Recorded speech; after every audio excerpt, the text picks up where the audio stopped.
这你做的？我点的外卖。哼哼，我就说嘛，你怎么会做菜呢？你还骗我说择一做的，害得我吃啊，卡到嗓子了吧？来，把窗口弄高点。啊，好。哎，好。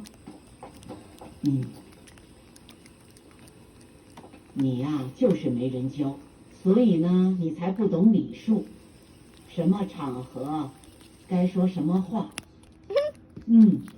你全都不知道。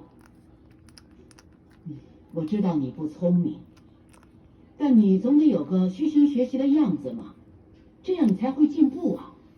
你自己就整天迷迷糊糊，事业上我看你也帮不了择一什么，那你总得把家里打理好吧，把长辈照顾好吧。我们家择一怎么娶了你这么个笨媳妇儿啊？回头